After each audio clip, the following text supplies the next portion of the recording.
All right, the New York Jets fell short to the St. Louis Rams by a touchdown. And I'm just kidding, of course. The St. Louis Cardinals won 14-7 to the Yankees at Yankee Stadium. I mean, the Yankees before this series, Gary, if you want to just put it into, perspective here, had never lost to the Cardinals since the 60s. Since Bob Gibson was pitching. They lost 2 out of 3. Mm-hmm.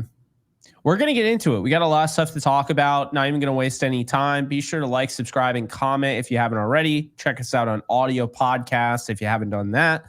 Also, be sure to hit the bell icon for notifications. You'll never miss another show. And want to give a shout out to our new members, Egyptian Magician, field level. Love that name. Love it. Nick Gomes, field level. And shout out my best friend, Tyler Peak, second deck. Appreciate you guys becoming new members. Field level shout outs. Of course, we had Egyptian Magician, Nick Gomes, Juan Cepeda, Kid from LI, Carlos Marrero, Jeff J, Ed W, Brian Fuchs, Ryan Hoffman, Rich Squires, Joshua Halleckman, and that's that. So we appreciate Jake, this you is guys. going to get long enough. We're going to have like a Star Wars rollout of the names. I mean, at this point, at some point, the list is going to get so long that people aren't going to ever get to the show. They're not going to get to the meat and potatoes. But do we have any mailbags? We do. So Ed W and Ryan Hoffman. Okay. So Ed's is thinking about the comment after seasoned players knowing how to navigate the postseason. This is so right. It reminded me how the Rangers went out and got seasoned 4-time Stanley Cup champions to win 94. I'm sure there are other examples. So I thought maybe we could do some clowning about Alex Bregman and discuss pros and cons about going out and getting Bregman in the offseason. It would require cutting Glaber loose, moving Jazz back to second. He's going to be 31 and commanding $30 million versus Glaber at $17 million, but he's a solid postseason piece. Maybe just clowning, but should it be in the conversation, Ed W? So, Gary, I mean, we talked about the potential of Bregman maybe even being a deadline acquisition, and then the Astros battled back, and now here we are talking about them as one of the teams that can win the World Series. I don't think it's out of the realm of possibility, but I do think the quickness they had to just push Jazz at third just tells me that this is actually more so a long-term plan. They wanted to see if this would work, and for the most part, it has. I mean, he's had his ups and downs there, mainly ups. I mean, recently he's had his downs, but I think that they're really excited about the long-term implications of Jazz Chisholm at the hot corner. But where are you on Bregman? So actually, I'm going to surprise you. I'm super high on Alex Bregman, and I completely get it. Some people are rubbed the wrong way. The cheating scandal happened, and a lot of people want to steer clear of that. But I want to remind people, when you look at a player and you look at his value, you're talking about a $120 million player this offseason. So he's not going to come cheap, but you also have to remember what you're getting. And that's a player who's a very good third baseman in this league. And Jazz Chisholm is an experiment that's kind of working, right? Like he's making errors. He's been having issues with his arm throwing the ball over to first base, and not because of arm strength, but more so accuracy. But I will say this about Jazz Chisholm. Jazz Chisholm's a player that if we moved him back to second base, he's going to be excellent over there. And if you're bringing Alex Bregman, it's about fit and championship pedigree. Alex Bregman's done what we're trying to do, which is win in October. Alex Bregman also, for all the people who are worried about striking out, walking, or hitting a home run, the 3 true outcomes, well, Alex Bregman is against the grain when it comes to that. He's never struck out over 100 times in his career in any year ever. So that means something. Now, am I going to sit here and wait all day long, all off season, and say, when are we getting Alex Bregman? When are we going to check that box off? Not at all. But if this happened, I wouldn't be upset. A career 275 hitter. He's got pop. Good defensive third baseman. It's no longer an experiment. We have an answer over there. But again, I can't necessarily say, again, like I'm going to circle this guy's name and say he's the missing piece. I've told you before, Jake, my missing piece is always going to be on the mound right now. The Yankees need more surefire guys who can go innings. Corbin Burns is that guy for me. I said it this past offseason. We didn't do that. He ended up going to Baltimore. So yeah, I'm all for bringing in a really good player, someone who's been consistent in this league, but I'm leaning towards a power arm. I like it. And then a special thanks to Ed W for participating. And then Ryan, apologies for the mailbag spam recently. No apologies necessary. Let it fly, man. Yeah, let it fly. But I need both of your expertise on this topic.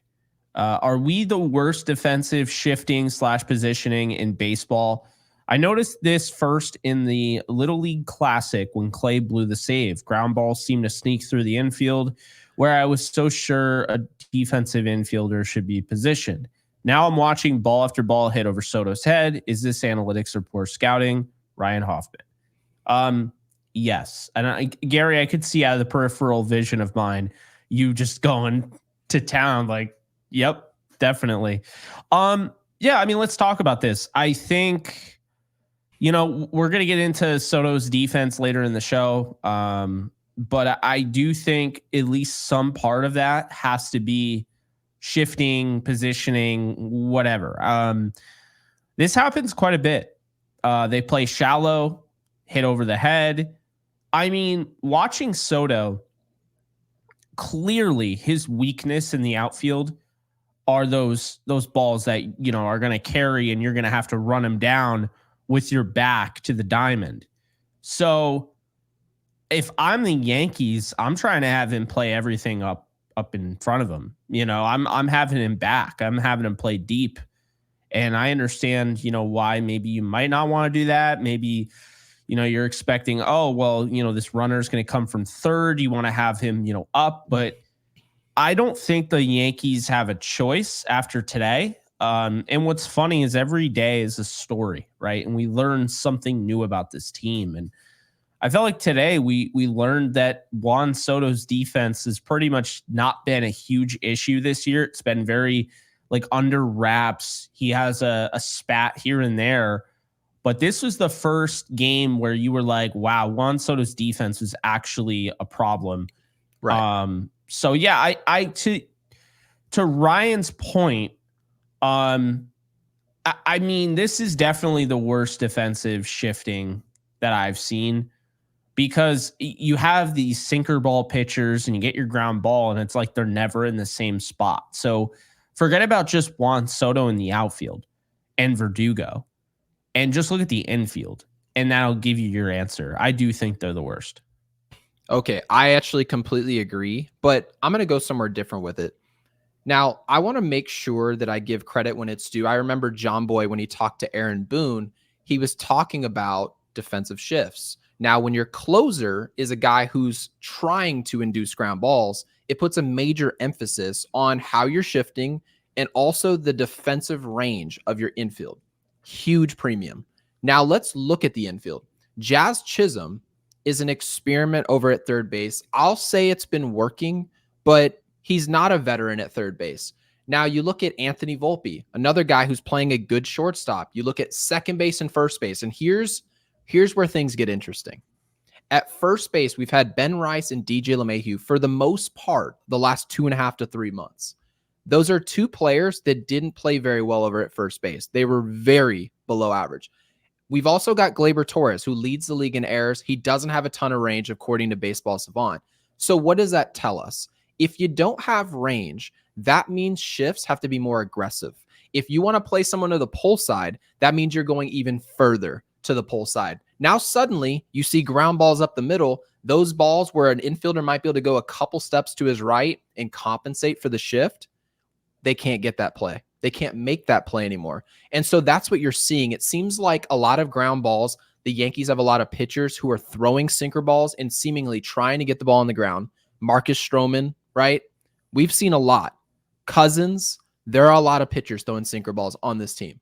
And you see weakly hit ground balls, hard hit ground balls, and they seemingly never find a glove. That is because of the range and also the shifting that is very poor. So whether or not that's just bad staff work, not doing their homework, I'm sure they put in the work, but it's not working. And I would honestly lean more towards the fact that our infield just doesn't have a ton of range. They're not very good. That unit's not very good. And you can't necessarily expect them to be good when you bring somebody up in case of an emergency from your minor league system, throw them at first base. Gleyber Torres has been bad at second base. So that's no mystery.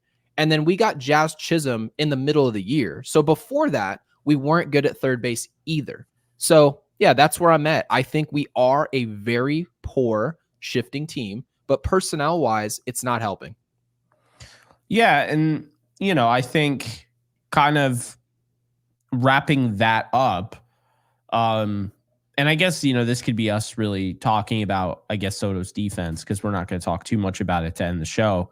But I think going back to the whole thing with Soto and honestly, any of them, Soto, Jazz, I think you have to understand that if you are going to be like, yeah, I love Soto and, love his, offense, but at the same time, you're going to hold him accountable for his defense on the level of, say, I don't want him anymore. You got to take the good with the bad. We're not talking about the most well-rounded player ever.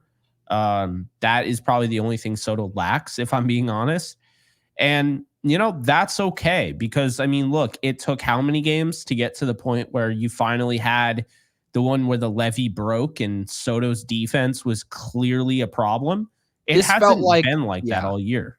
Yeah, this felt like Trevino at catcher, like in that Boston series where you found out that he can't throw. And then we started having that conversation. Now, Jake, you kind of brought up that the levee broke. Well, there are going to be a lot of people, even our listeners, who are going to say, I knew Juan Soto wasn't a very good right fielder. And to which we would say, yeah, we knew that as well. Yeah. But this was the first time where it was just egregiously bad. It was horrible. Okay. Yeah. It looked like he was trying to go after a kite. It was bad. But again, Juan Soto's not looking for a $600 million contract to go flag down fly balls at the track. That's not why he's on the team. Barry Bonds wasn't in Major League Baseball, and I know he's not Barry Bonds, but hang with me here. Barry Bonds wasn't here to run down a fly ball in the gap and be properly shifted and make plays in the gap. That's not why he's on the team. He's on the team to do a job, and that is to be the second best offensive unit on the team. That's what he's here for. Now, I think we're putting a huge emphasis on the lack of defensive, not even say effort, but execution from Juan Soto, in large part because his bat hasn't been very good this past few weeks. I think that's putting a lot of pressure on his glove, and people aren't necessarily acknowledging that. So I wanted to bring that up. No, that's definitely fair. Yeah, let's get it started. We appreciate everybody for the mailbag questions, obviously. A lot of fun. So Anthony Rizzo today, we talked about LeMahieu, we talked about Rice, and how neither have been great as of late. Of course, Rice, he's young. He still can go and turn it around in AAA. This is what you get with LeMahieu. So seeing Rizzo in the lineup today was definitely a breath of fresh air, Gary. Right away, you just could see the difference in at-bats. I thought, first off, his ability to crowd the plate really makes it tough on pitchers. Really makes it tough. That inside pitch, he can kind of just put his arms up a little bit. He's going to get that pitch called for him. We've seen that. So, yeah, I like his approach. I thought his hit, the opposite field hit, that was huge. Beautiful. And it's just, it goes to show you how he is still a better hitter than both of those two. And that didn't just go away. I understand the narrative and the rhetoric behind, the concussion and how he hasn't been the same. But you can still see the mechanics are still there. That was a great piece of hitting by Anthony Rizzo. And I need people to understand that was a great piece of hitting. That wasn't just luck, Yeah. It's hard to accept it though. It's hard to be excited about it, and I understand this. Mm-hmm. There were 32 hits in this game today. There was no resistance whatsoever from our pitching staff. But as far as what we did, as far as I'm concerned, after Giancarlo Stanton, our lineup was excellent, right? Stanton, 2 for 3. Chisholm, 2 for 3. Rizzo, 2 for 4. Volpe was 1 for 4. He was all over the base pass. Verdugo was 2 for 4. So where I'm at with this, and as far as Rizzo goes, we just need guys that are going to be a competitive at bat and league average. I completely understand people aren't excited about Anthony Rizzo. I'm not excited about Anthony Rizzo. But where my excitement comes is that would I rather have a league average bat up there, to which I believe when Anthony Rizzo's healthy, he's just league average. His ops is going to be around 680 to 700. He's going to hit a home run every once in a while. He'll be fine over at first base. Not excellent. He'll just be fine. But would I describe DJ LeMahieu as league average at first base? Would I really describe Ben Rice this past month and a half as league average offensively? Absolutely not. So if we get league average and you're talking about an offense ranked second in baseball, this is a huge upgrade. No, I don't expect you to be excited when Anthony Rizzo comes to the plate. Not at all. I don't expect you to jump up and down because he can fight a ball off and go to left field. Not at all. But is it going to help Juan Soto when he gets hot again? Is it going to help Aaron Judge when he is right? Is it going to help them? Absolutely. You know why? Because we won't be seeing our 8 and 9 hitter coming up with nobody on because DJ LeMahieu and Ben Rice are slapping ground balls in the infield. It's not happening anymore. So let's just be thankful we don't have to see that anymore. I know on Yes, they were mentioning DJ LeMahieu at this point should be a bench bat. He should not be playing hardly ever. That is a good thing. And we're going to kind of talk a little later in the show about the Yes broadcast when it comes to the coverage on Jasson Dominguez as well, because Jake, should we just go right into it? Yeah, I mean, we don't have too much to talk about with Rizzo. I like the way he looks. We were excited about it. Yeah, I mean, I think it's going to help them in the long run. It helped them today. They made a comeback in which I think that this is a game where they would have been dead in the water if you replaced Rizzo with LeMahieu. So I think having his presence in the lineup allowed them to have that first comeback. The second one was asking too much, honestly. But the first one, I don't think the first one should just go unnoticed. I give them a lot of credit for trying to battle back and being able to tie it, So it's kind of crazy when you think about it. Gleyber Torres missing the home run and, having that, or not the home run, but like it was a really nice play in the outfield. It was going to be a basis clearing double. So let's be clear that would have changed the complexion of the game. Now, based on the way our bullpen looked today, would it have mattered? Absolutely not. I get it. If a ball lands, it potentially changes everything. We understand that.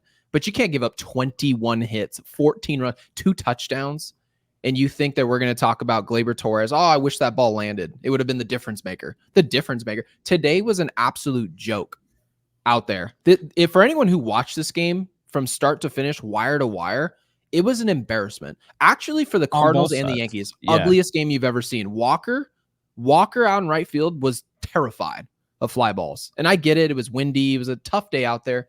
But my goodness, nobody could field basic ground balls. Shortstops that are gold glovers couldn't make plays. They were slipping all over the place. It was a nightmare, just a total dump of a baseball game. And unfortunately for us, you mentioned before this game, this is a must-win game for the Yankees. You're talking about a Baltimore team who's playing Colorado, I believe, and they won. So the Yankees needed to answer and win today's game. And to see the effort and the level of play that we got today was obviously a huge disappointment. And I thought it really was a microcosm of the news we got on Jasson Dominguez. I thought it really let a ton of steam out of our sails, or wind out of our sails, however the saying goes. It didn't feel like we had any momentum in today's game. It almost felt like there was just a cloud over the field all day, figuratively and literally. So it was just despicable. Yeah, Scott Frost came back, gave up a 2-run shot. That was they're like, oh, he hasn't pitched in 2 years. This is such a great moment. Boom. Yeah, we were happy for the guy. He was fighting physically to get back there. We were rooting for the guy. And we mentioned, actually, Jake, every single name we said that would get called up did get called up. You mentioned they were going to call up a base stealer and not Jasson Dominguez. Isn't that crazy how we're on it? So Jasson Dominguez doesn't get the call. They call him up. They bring up Rizzo, to which they did tell us. Efros, we said he's going to get called up. And then Marinaccio, I brought up. So that's just kind of where we're at. The Yankees are predictably dumb. That's it. That's exactly what it is. Jasson Dominguez doesn't get the call up. And I know the math of it is that if he got called up today, he would have run out of at-bats probably within the last week of the season. And it is blasphemous that that's even on the minds of our general management. And to be clear, a lot of the broadcast today was mentioning things like the Yankees can't just pull the plug on Alex Verdugo. They love what he does. These are quotes. And the locker room would be very upset if you just pulled the plug on Alex Verdugo. And what's so ironic about this information that they're feeding us, because this is information, right? This is juicy. They told us a player who's not under contract in 2025. Here's a reminder for you guys. Alex Verdugo, if everything goes exactly how it's going, won't be a member of the Yankees in 2025. He probably won't be, okay? He does not have a contract next year. So the Yankees are worried about taking a player who's on a prove-it one-year contract with this team, and they don't want to take him off the field. Don't you remember the Los Angeles Dodgers getting rid of Jason Hayward, who's a clubhouse favorite? Not only is he a clubhouse favorite, he's best friends with one of the best players on the team in Freddie Freeman. And you know what they did? They got rid of him anyway. Why? Because they care about personnel. They care about personnel and having the best players on the field. Now, does it equate to championships? No. But will it give them the best chance? Absolutely. You should never be considering the feelings of players in your locker room. Now, if you're talking about getting rid of a player that is a highly productive player and that player is well-liked, now you consider leaving him on the field. But when you have a player who's not playing well, he's not giving you an output, and you're leaving him on the field, you're telling me you're leaving him on the field strictly because of morale. When you have a potential superstar in the minor leagues, we are quite literally one of the only organizations in baseball that would ever do this. It's so true. And, this really hurts any argument from people that are always like, you don't know more than the professionals. It's like, on this day, Gary, I feel like we know more than the professionals. I really do. We sit here and we're like, I mean, there's no baseball rhyme or reason. Because let's take you back a sec. When people talk about analytics, the conversation against analytics is feel. It's feel versus analytics. Yes. And if you're constantly using analytics, then you're saying that you don't care as much about feel. So you can't just turn around and tell me, oh, well, the feel of the team and the, you can't take Verdugo out. Wait, are analytics really telling you that? Because I don't think so. I think that's a feel thing. And that's my issue, is it's the constant contradicting of this organization. How on one hand you can say analytics. On the other, you can say, well, but Verdugo's feelings. I would also liken this to the Rookie of the Year. So we've already discussed why Jasson Dominguez wasn't called up. It's why we weren't shocked. Doesn't make it any less dumb. I mean, Duke Ellis probably won't even see the field, if we're being honest. Well, they think we don't know they're lying to us. We're fully aware. First of all, obviously we know. Though. Everyone knows that they're trying. They want him to have his Rookie of the Year status. But remember when I just said about them being inconsistent. Right. They want him to have his Rookie of the Year status, but Austin Wells could have netted them that draft pick for the Rookie of the Year thing that they're making such a big deal about Jasson Dominguez with, if they just let Austin Wells be the starting catcher and didn't baby him. So yeah, how are you doing both of those things? Can I actually quote somebody here? No, you can't. Because you're absolutely yes, no, but you're course. absolutely right. Yeah. Michael Kay. Now, mind you, I've talked on this broadcast, and I really shouldn't have to say this. I should be allowed to criticize what people say, okay, without qualifying what I'm saying. Do you know someone who's a fan of Michael Kay more than I or you?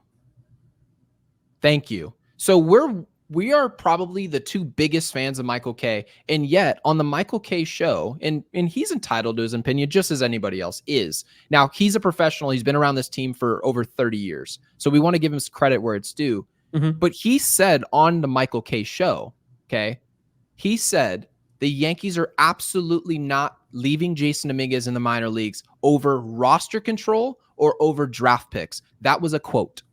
Quote. How can you possibly say that? And not only was that said on his show, on the Yes broadcast today, he got on the show and said, man, it's just, I don't buy it that the Yankees are calling up Jasson Dominguez next week because of draft picks. I believe the Yankees just feel like they would rather have Alex Verdugo on the field right now. And it could be next week. It could be the week after. But when they're fully comfortable with Jasson Dominguez taking over left field, then so he's saying this is a baseball decision. You cannot be serious here. You cannot ask me to believe this story that you're pumping out. And not only is he pumping it out, Pauly's pumping it out.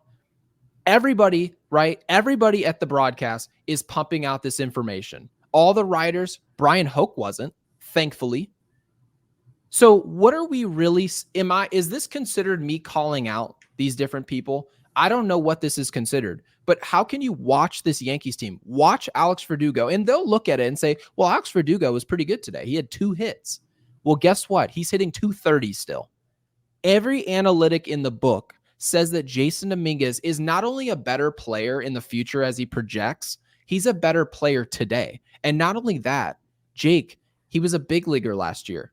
He's better now. He's a better baseball player now as it stands at the beginning of September today. So don't sell me this BS that the New York Yankees are making baseball calls and suddenly September 9th, when 3 weeks ago, Jake, we ran a show and said, yeah, when we can see Jasson Dominguez being called up, September 12th. And everyone's like, I wonder how they came to that conclusion. And we did the math of how the at-bats are going to work out. Isn't it so interesting that the New York Yankees just somehow, some way are going to make a baseball decision that just so happens to coincide with that projection? It's so interesting how that works. So yeah, I'm fired up about it. I'm disgusted about it. And I'm sure that people will hear this and take this as criticism of Michael Kay, criticism of the Yes broadcast. No, at some point or another, this is just criticism of the whole system. Yeah. This absolutely. is a system-wide issue. I have no idea what this is. Whether you want to call it propaganda, I'm not fooled. Personally, I'm not. So you can go ahead, Jake, and say your bit. I am absolutely furious with this. No, I get it. I mean, Dominguez is hitting 307 right now. He has an 857 OPS, 9 home runs in the minors this year, 15 stolen bases. I mean, he wasn't even doing that well in the minors last year when they called him. Nope. And they called him up as a baseball decision. Isn't that crazy? I just feel like they just do these things. Like, it's like they want to run their organization so differently than everyone else. I feel like it's like a shtick. And it's really frustrating because, well, actually, this is a great example. The Yankees were just in Washington, D.C., okay? And little did you know that not the Yankees in the middle of a division championship race, not them are they calling up their top prospect. No. The Nationals called up Dylan Cruz. The Nationals, the team that's not playing for anything. Right. And he was huge in that series. Mm-hmm. And it makes you wonder, obviously Verdugo played well today, so maybe you replace him with Dominguez. Who knows what that really does? Wouldn't have made a difference today, but you don't know that. But that's the thing. It's not a today decision, which is what I want to get at, because I want to defend what you're saying as well. It's not just a today decision, okay? Alex Verdugo, as far as we're concerned, could have had 4 home runs, and as long as they still lost, and even if they didn't lose, this is still being talked about today. Yep. And it should be, because basically you've learned nothing. Okay, you've learned absolutely nothing. You messed up Ben Rice, you messed up Clint Frazier, you messed up Florial. Andujar, he went from, should have won Rookie of the Year to messed up. They do this like slow playing of their prospects. And it's like until they find somebody like Aaron Judge that you can't actually screw up, this is what they do. And it's incredibly frustrating because like Volpe, for whatever reason, he's got the longest leash I've ever seen from a prospect of the Yankees, if you really think about it. Right. So Can we be serious though about this service time thing? So the Yankees want us to believe that Jasson Dominguez is not baseball ready to take over the everyday left fielder role. it's not a That's real what they want us. thing. It's That's not a real thing. But remember, teams tend to get rewarded for doing things the right way. Do you guys remember when Jackson Holiday was called up by the Baltimore Orioles, who were considered a win now team? They want to win. Okay. They want to win the World Series. They believe they're better than us. By all means, why wouldn't they think they're better than us? Not only did they think that, they called up the number one prospect in Major League Baseball. Did they wait until they could maximize his player control? They didn't, did they? No, they called him up right away. And you know what? All the people defending this Brian Cashman decision, all the people that are saying that this is a baseball decision, they were all saying, well, you know what? Props to the Baltimore Orioles for not playing that game. Props. You know why? Because it's good karma. That's why. You call up players that can help you win. If they can't help you win, you leave them down in the minor leagues. But you know what? Sometimes you can't hide your lie when it's this egregious. When you've got a player like Alex Verdugo sitting in left field, and you mean to tell me that Jasson Dominguez doesn't have a role every day? Not only does he have a role every day, Alex Verdugo should never play ever, unless Jasson Dominguez and the staff, we were talking about the medical staff here, decides this player who dealt with a major injury last year and earlier this year, he needs a day off. Physically, he's telling us that something's worrying him, something is bothering him. Guess what? Now you can throw out either Alex Verdugo or somebody else like Cabrera out in left field who can fill the job that day. But guess what? When Jasson Dominguez is healthy, there is not another baseball player for tomorrow's game. We're talking about September 2nd. That is a better option in left or center field than Jasson Dominguez. It is that simple. So this lie that people are telling me that this is a tough decision, they said that, quote, this was a tough call. Yeah, it's definitely How tough was it? It's a lie. It is. Well, and also, I don't care how much you paid him the whole year. The whole year is done. We have one more month until the playoffs. One more. Right. So that is the point when they got rid of Josh Donaldson last year. Around this time, that was the rationale. Well, pretty much the entire year is over. We're out of the playoffs. He's playing the worst baseball of his career. Let's move on. Clean break. I don't really get it. I mean, you know, Boone actually said today in his presser, said that he's been a little unlucky. Well, let me tell you something, okay? Alex Verdugo hit 200 in March. That was only 4 games, right? Mm-hmm. He hit 200 in March. He hit 279 in April, right? May, he hit 245. June, he hit 219. July, he hit 223. August, he's hitting 204. So 204 would be his worst month. And there are people now, you know, and obviously I know we're on a September, but there's not much to really talk about there. So August, he hit 204. He had a 549 OPS. Mm-hmm. There were people saying, well, he started getting hot at the end of August. Okay, he still only had 19 hits and 93 at-bats. That's what we know happened, okay? His OPS in July was 616. Mm-hmm. His OPS in June was 589.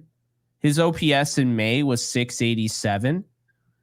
April is the only good month he really had. That's kind of what I'm getting at here. His OPS in April was 867 and he batted 279. He had such a good April that essentially he covered up, like May and June was covered up because of how good of the April he had.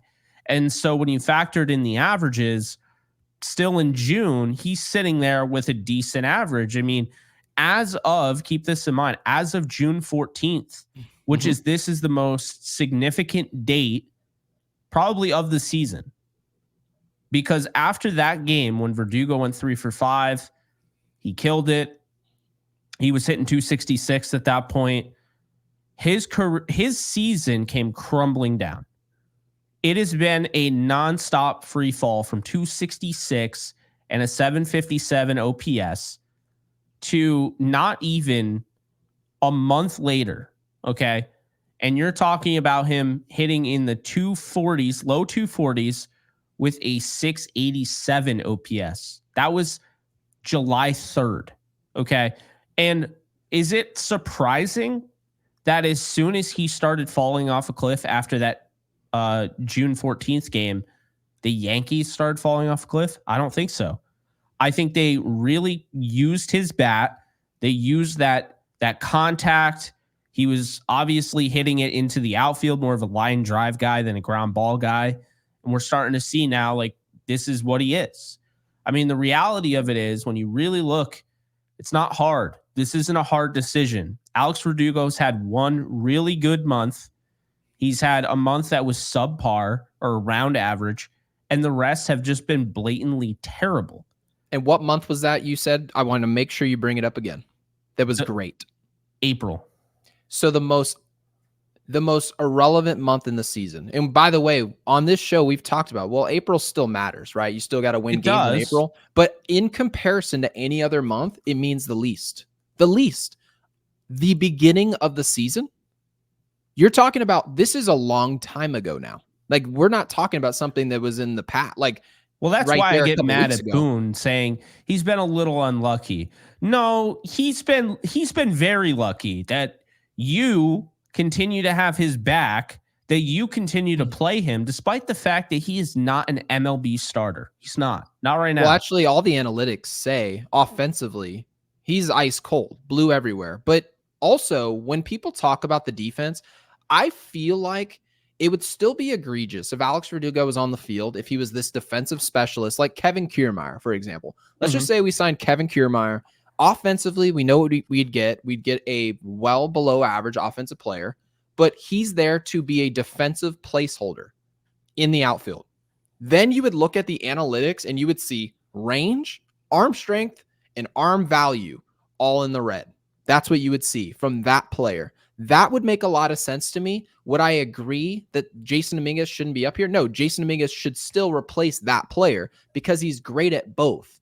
And more importantly, if he's not a great defender, he's great offensively, and that's what the Yankees want. So consider this. Alex Verdugo, defensively, let's look at his defense, this defensive wizard that they are afraid to take out of the outfield. His range, so you would expect, man, his range must be excellent. You're talking 80th percentile. He must be flagging it down with the best of them. Nope. He is 40th percentile, below league average in terms of his range. What are we saying here? This is a player who all the value that he's providing, and he actually provided it yesterday. So we're going to give him his credit. Yeah. It is arm value. Arm value. That is the only area where he is just lighting up in the red. There it is. So is somebody with a good arm standing out in left field who doesn't have good range, doesn't hit, and that player is better than today's version of Jasson Dominguez? And Jasson Dominguez, in a week and a half, suddenly you're going to come to the conclusion, you know what? The total package of what Dominguez provides, it is absolutely worth our time. Bring him up here. Alex Verdugo, come sit next to me. Come sit next to Coach. Put a dip in and chill in a hoodie. They're going to tell me that in a week and say that they, in good conscience, came up with that decision as a baseball choice.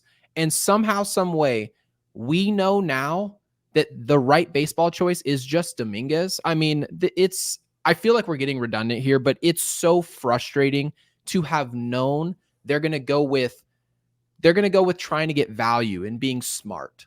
That's what's happening here. They're trying to be smart. And in a year and a half's time, when they say, hey, look at this, Jasson Dominguez is winning Rookie of the Year, or it's the break and he's one of the best players in the big leagues. Look at this. What have the Yankees done with a first-round draft pick anyway? How much are they doing with first-round draft picks? The Yankees are putting that much of a premium. How many of you, when you came into today's show, were thinking about Ben Hess? Half of us don't even know who the hell that is. That was our first-round draft pick this year. So think about this. That's the frustrating part about this team. They're freaking out about first-round picks. Tell me how many first-round picks are out in the field now. How many? Is it our 3. roster? Like 3. Thank you. So the Judge, overwhelming majority. Wells, and Volpe. Judge was here in 2017 as a rookie. Mhm. That's 7 years ago. And we drafted him like a decade ago. So this is insanity that we're doing this as a $7.5 billion industry, $7.5 billion team. We're almost as valuable as the Dallas Cowboys. And The we're messing around for a first-round pick. The insanity is that they wouldn't let Wells win the Rookie of the Year award, which would have given him the pick now instead of waiting another year. And it's blasphemous. And they're acting like they're getting the number 3 overall pick. This is a pick at the end of the first round. This isn't, you're not getting Manny Machado at the 2 overall selection. That's not what's happening here. You are selecting a player that you had penciled in probably out of high school, and you're going to take him, and Brian Cashman's going to say, this is my new prized possession. He'll be ready in 2030. Be excited for him. And they're going to sell us on that. That's just a losing proposition. It doesn't help the Yankees at all in 2024, obviously. And frankly, it probably won't even work out in the long run. And Jasson Dominguez still has to win Rookie of the Year. Not easy to do at all. No. He's got to be healthy. He's got to play well. Dylan Cruz is going to go after it next year. And why wouldn't he? So, and props to Washington, by the way, for just calling him up right away. Yeah. Call him up right away and get it out. Just get it out of there. They did the same thing with James Wood. I mean, they could have. Yeah. I mean, what's the point? Yeah. No, exactly. Just so you know, so 187 at bats in July and August together. Mm-hmm. Verdugo has 27 hits. Excuse me? He has 27 hits in 187 at bats.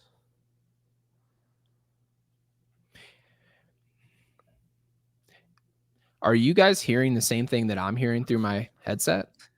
This is not baseball. This is not, I know for a fact, this is the good news. Aaron Boone, as much as people criticize him, I know for a fact they are not this dumb. I know this. They're just trying to sell me on propaganda. That's what this is. This is a propaganda machine. And the Yankees are still a good enough team overall as a unit. So this isn't going to destroy the Yankees, not having Jasson Dominguez up here. No, worse comes to worse. This error in judgment, okay? It is a simple error in judgment, which happens all the time with the Yankees, is going to potentially cost us winning the American League East. And then we will be coming on the road. We were going to show up on the road and we could potentially lose. But guess what, guys?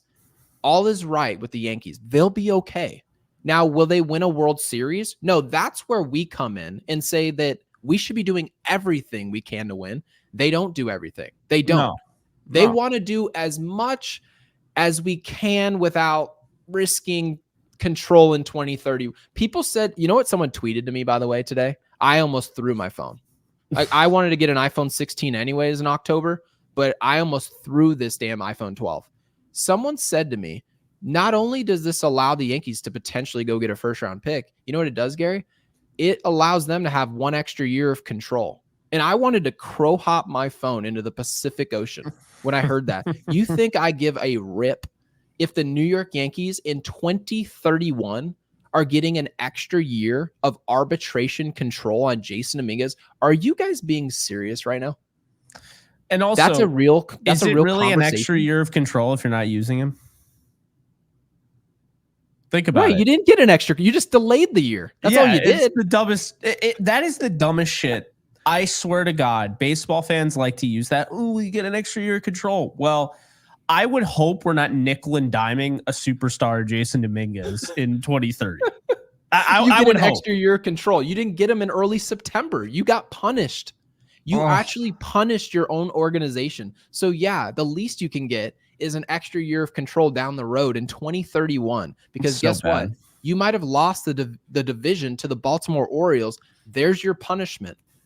Punishment. This Boone knew this is what was going to happen because he loves torturing us. Torture, dude. Verdugo in his last 7 games is hitting 348. So it's like he almost knew that this would eventually happen.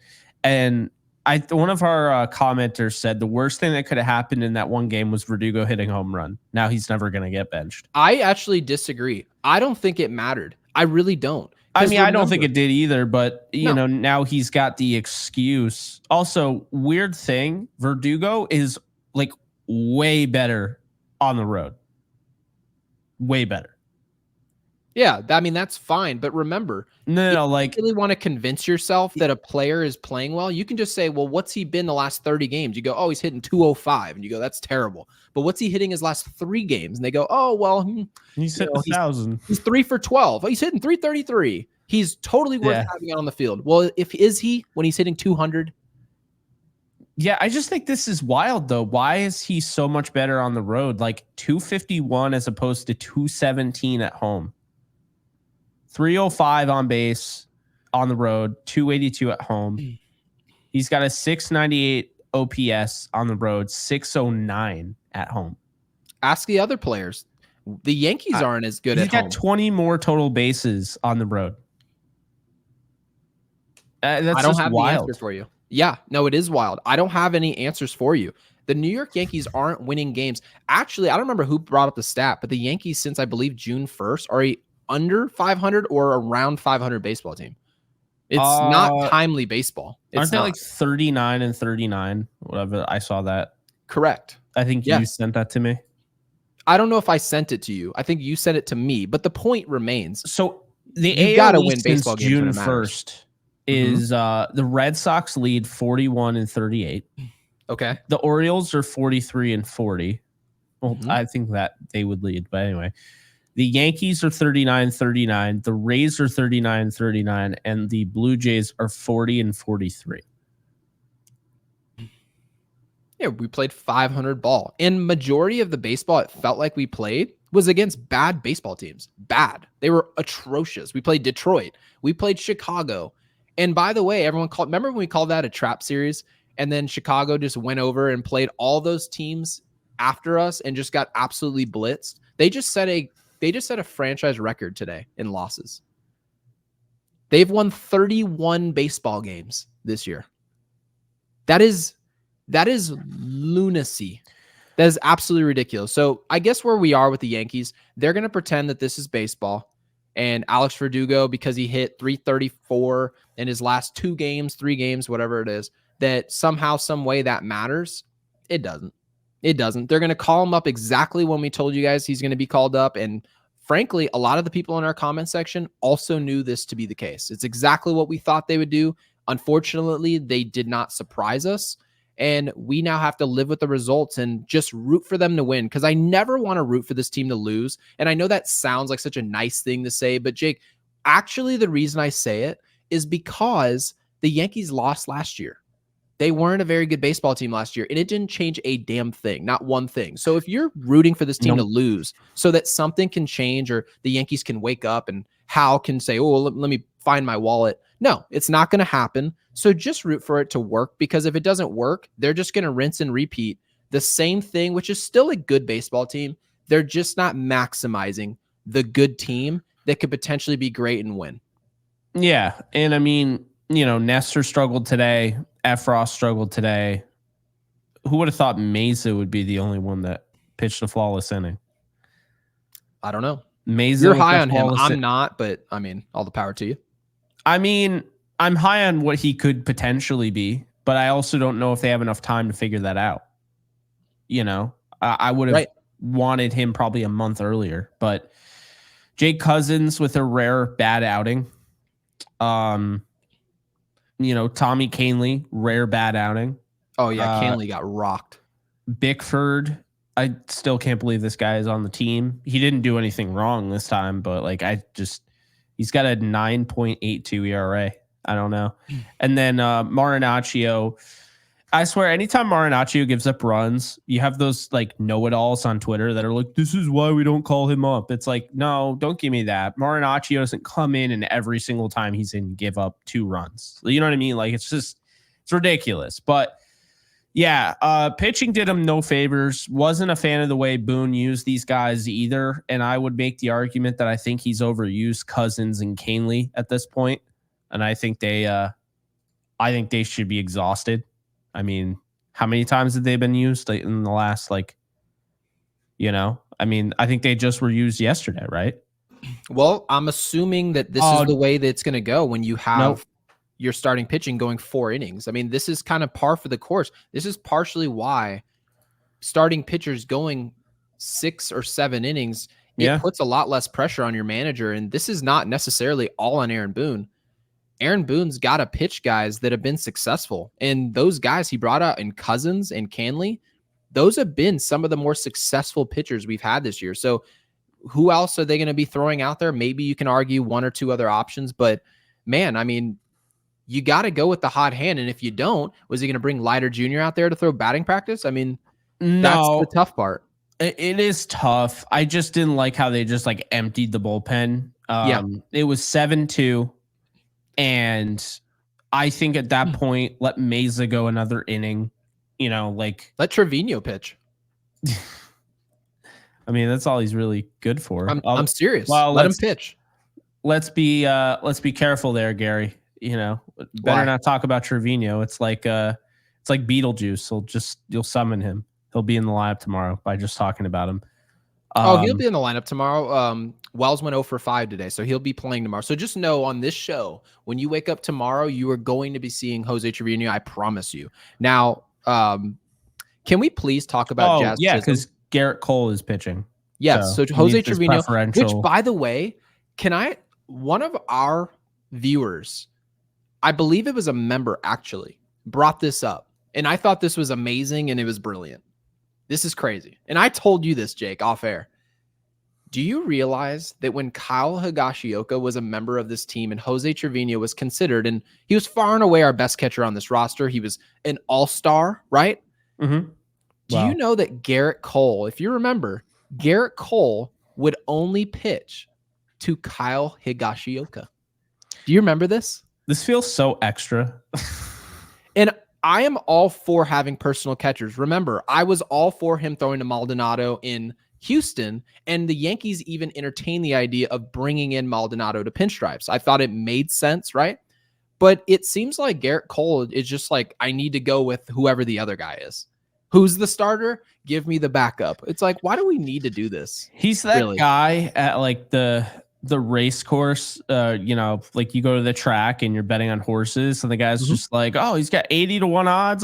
He's going to win. And it's like, he might not even make it into the gate. Like they might just disqualify. It's against the grain for no reason. Yeah. Cause we all know those people that are just like, yeah, I just want massive. I just want chaos come March Madness. They're just rooting for all the low seeds. Yeah. Right. So anyway, I wanted to bring up Jazz Chisholm because this whole show is not going to be a complain fest. It's just not. I think we brought up valid points, but Jazz Chisholm today I thought was excellent. And not just today. He's been excellent for a while now.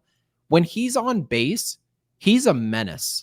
And he just plays a brand of baseball. There was actually a situation where Nolan Arenado, they were playing a shift. They were actually playing a pull shift to the right side. So Nolan Arenado is now pulling towards second base. And here's where baseball gets fun, because I know this is the ugly stuff that a lot of people, they don't show this stuff on ESPN, but Jazz Chisholm was paying attention at second base, and he realized that when people are going to be shifting over, a lot of times they're not paying attention to the base runner. So what does Jazz do? He takes off at third base when Nolan Arenado is staring at the ground, gets over to third base. Mikolas chucks the ball over to third base, and it is thrown down the third base line and turns into a run. Now, it didn't mean a rip in today's game, but I promise you guys, most of the games that we lose or win in October are going to be by 1 or 2 runs. That's just the way baseball works when it matters. Those type of plays can change an entire World Series run. I get it. Jazz Chisholm's not going to win a World Series just by simply running the bases hard or doing all this extra fun stuff, but he may steal a game for us, and it may help us win the World Series. So that's what's exciting for me. Those are the type of decisions that I just love to watch, and I wanted to make sure that this colossal dump of a game didn't overshadow what he did. I wanted to bring that up. Yeah, and I mean, while you're bringing him up, I mean, I'll just say this: his 23 games that he's played in for qualified Yankees, he is in second place in batting average on the team. What's his only batting Aaron average? Judge. 326 with the Yankees. Wow, really? He's got 1,000 OPS. Okay. Not a surprise. Obviously, not a ton of sample size, but you said 23 games, right? Yeah, 9 home runs in 23 games. It's incredible. I mean, it's just great. Yeah, and he's got 8 stolen bases in 23 games. Aaron Judge has 7 in 135. Do you want me to bring your crown for the next show? For what you said about Jazz Chisholm? You said he was going to be a great player over here. It's not set in stone. He's not just now he's not a superstar in New York, but as of now, the way he's playing, this is what the Yankees need. They need a player who's going to be timely. That's all it is. If you show up to October and you're going to be putting up numbers anywhere close to that, does it really matter if you came into the season thinking of Jazz Chisholm in the same conversation as a lot of other great players in this league? It doesn't matter. No. You don't just win with the listing off a bunch of great players. You win by putting the hottest bats on the field. And he is one of them. He just so happens to be. So I'm excited about him. I'm excited. He's stolen 30 bases this year. I mean, no one's talking about this. He's in second place on the Yankees with 8 stolen bases. As a Yankee. So I actually wanted to bring that up. I know you said no complaint fest, but I got to complain here a little bit.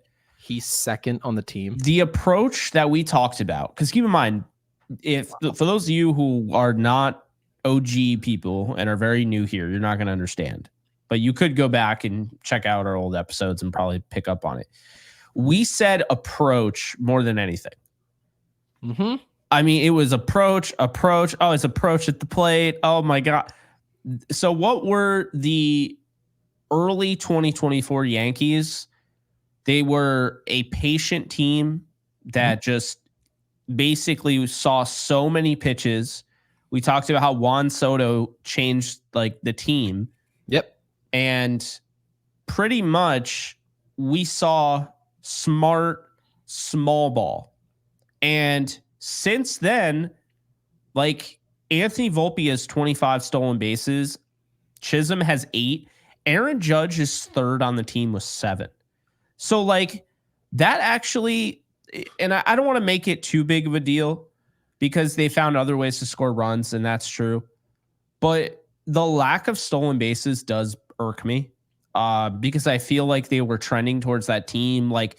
At one point, they looked like Oswaldo Cabrera is going to finish the season with 20 stolen bases, right? So which way are you describing that we score? Well, the Yankees don't use really the stolen bases. I mean, they have more athleticism on the base pass than they have in the past. So they're scoring from first and second, what have you. But they're scoring basically on home runs, line drives, hard hit ground balls with exit velo that, makes it a really tough play for infielders. But yeah, it's that kind of bums me out because Gary, we were talking about this team as Volpe could steal 50 bags this year. Right. It looked like that. Mm-hmm. And so now looking at that, just seeing a part-time player as Oswaldo Cabrera having 4 and him being in the top 5, that's kind of depressing. So I just think obviously you can wipe the slate clean come October and you can be that team if you want to be it.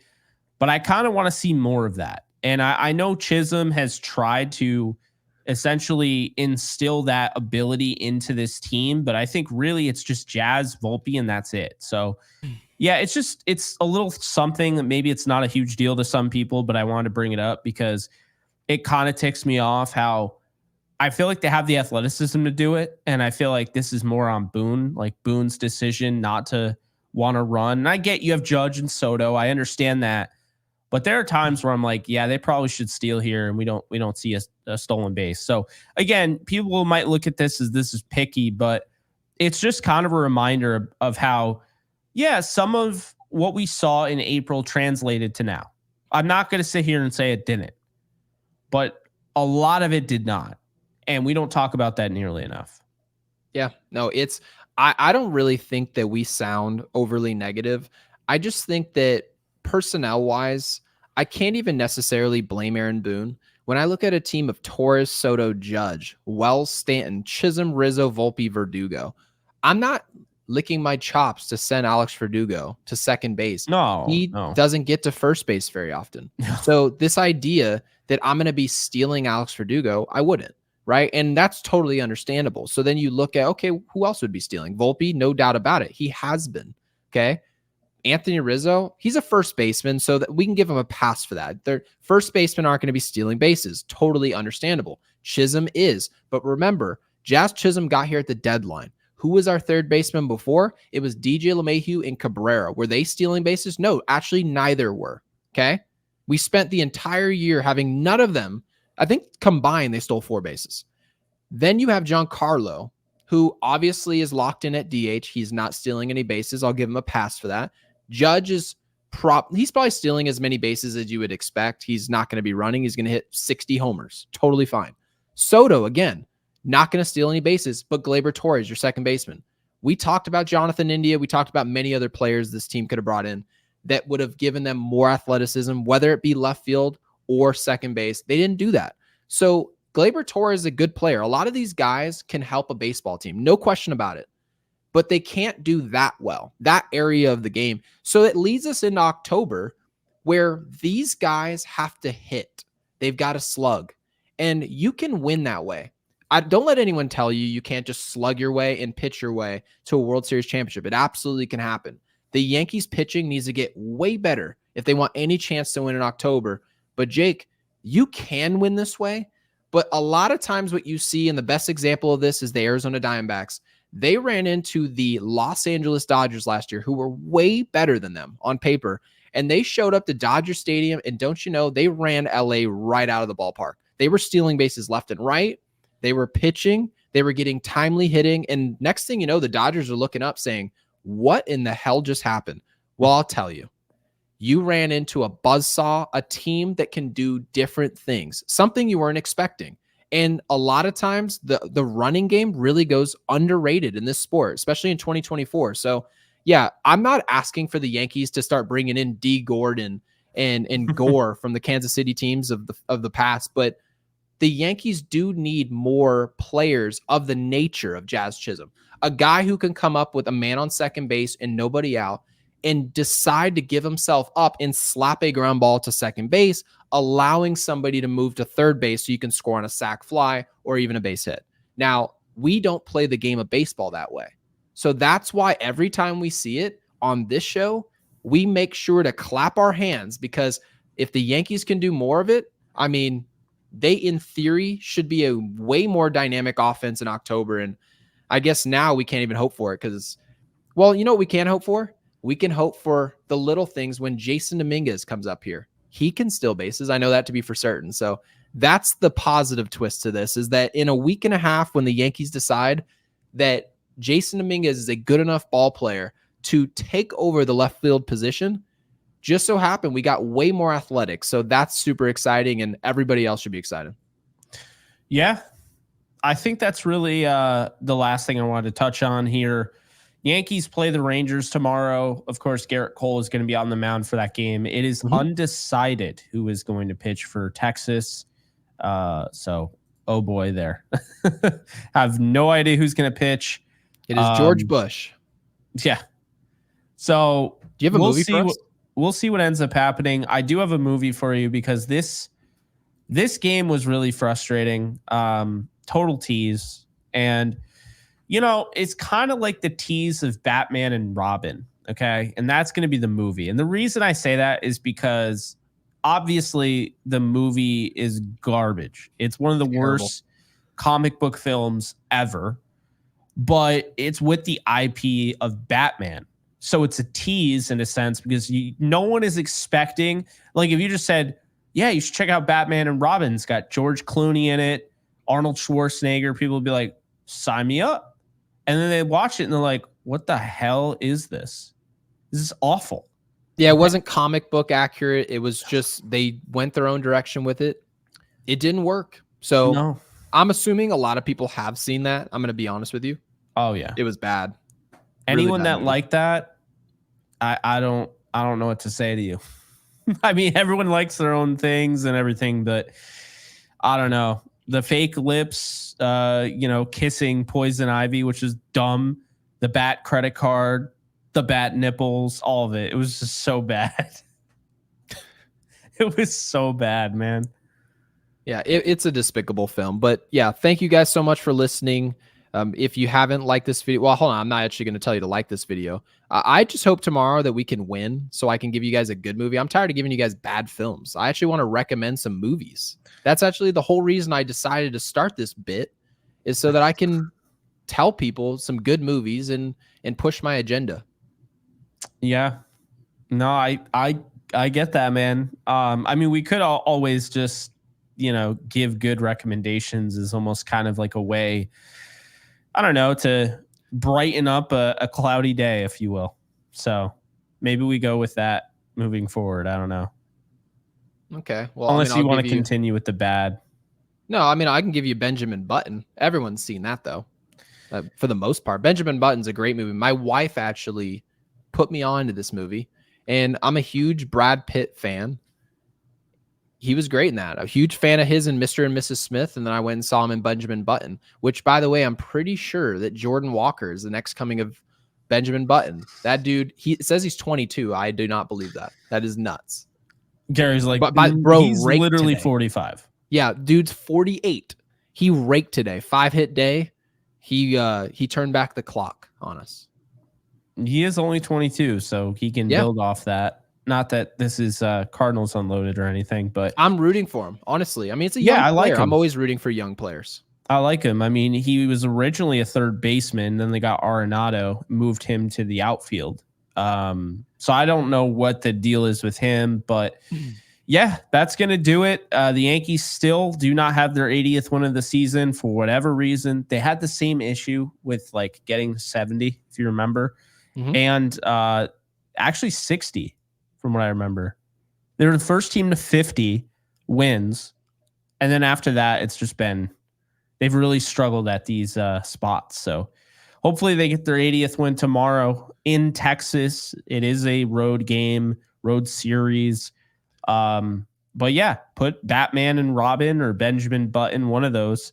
That'll tell us what kind of person you are after this game. Are you pissed off enough to actually write in Batman and Robin?